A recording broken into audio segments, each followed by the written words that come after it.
Coucou mes petits snappers, comme vous le savez, je n'attaque jamais la première et apparemment Kim a décidé de me tacler ce soir dans le Mad Mag. Comme vous le savez, elle n'est plus dans les anges, donc il faut bien un moyen pour elle d'exister quelque part vu qu'on ne la voit plus à la télé.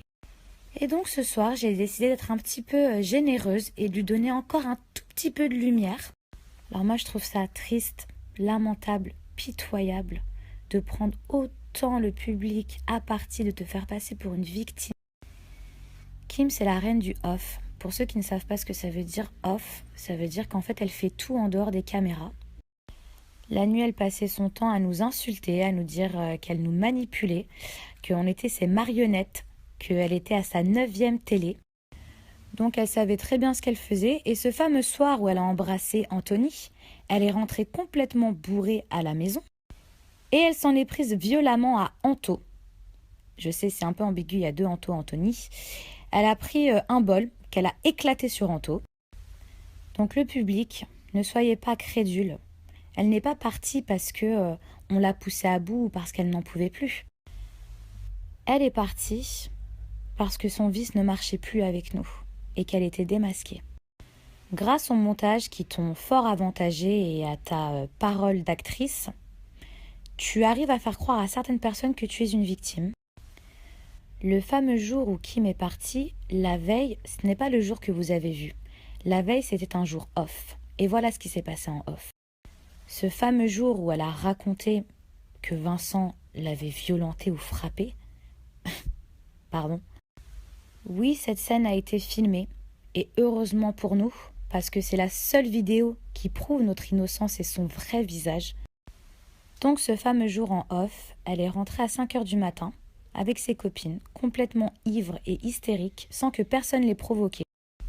Quand elle dit que Vincent l'a cherchée, or qu'il était sagement en train de dormir dans sa chambre, ainsi que les autres anges, elle est allée jusqu'à dire que Luna n'était même pas là, qu'elle n'avait même pas le droit à la parole. Regardez ce tweet.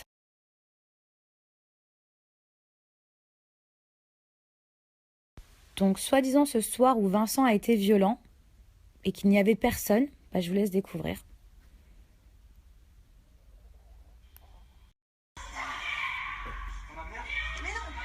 Donc là, déjà, elle insulte la mère de Vincent.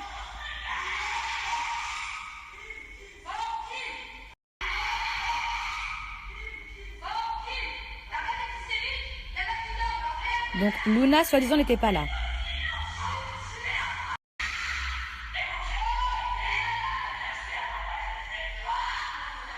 On dirait qu'elle est possédée, une folle, franchement une malade mentale.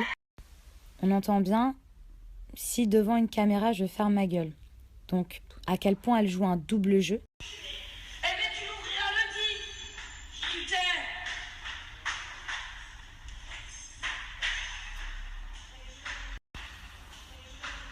Non mais là, elle vient de s'afficher toute seule, mais moi je suis témoin, je ne peux plus la défendre. Je ne peux même plus la défendre. Vous vous rendez compte? Luna. Alors moi, ça m'attriste vraiment, ça me choque qu'on passe pour les mauvais, qu'on passe pour des gens qui l'ont persécutée, alors qu'elle a toujours fait ça dans les Marseillais elle-même. Kim est connue pour pousser les gens à bout. Elle a toujours été comme ça dans toutes ses saisons. Comment vous ne pouvez pas voir son vrai visage? Moi, je suis jalouse d'elle. Quand j'entends que moi, je suis jalouse d'elle. Mais enfin, on vit en quelle année là? Je demande rien à personne, on vient toujours me chercher, on vient toujours gratter ma lumière, on vient toujours gratter un article. Stop! C'est vraiment la dernière fois où je m'exprime, je mets un point final à toute cette histoire, parce que de toute façon, elle n'est plus dans l'épisode, donc elle n'existe plus. Et je pense qu'il serait grand temps qu'elle suive une thérapie, de savoir qui est Sophie et qui est Kim, parce qu'elle en a grand besoin. Sur ce, bonne soirée. Et une dernière chose, on ne tacle pas les gens sur leur physique. Parce que pour une personne qui vient de faire refaire ses fesses, mais qui continue de photoshopper ses photos,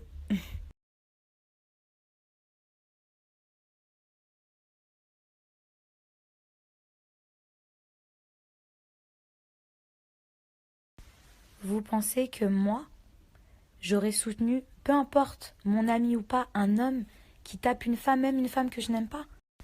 Vous pensez que tous les anges de la maison, même ceux qui n'avaient pas forcément d'affinité avec Vincent, auraient plaidé sa cause?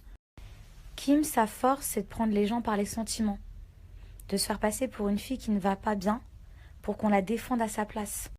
Regardez au début des épisodes. Qui est-ce qui défendait Kim? Mélanie. Qui est-ce qui s'est embrouillé avec Evie pour Kim? Moi. Qui est-ce qui s'est embrouillé avec Anéa par rapport à Kim? Les jumelles et Thomas. Kim dit soi-disant qu'on s'est tous acharnés sur elle. Mais là, toi, en fait, t'es toujours en train de t'acharner sur moi.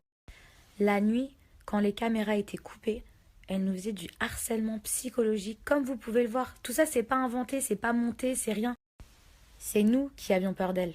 C'est pas le contraire, c'est pas l'inverse. Alors je dis pas qu'elle a pas souffert de sa rupture avec Anto. Mais quand moi j'ai essayé de dire à Kim d'un œil bienveillant, de lui dire ne te mets pas avec quelqu'un d'autre pour oublier Anto. N'utilise pas un mec comme pansement.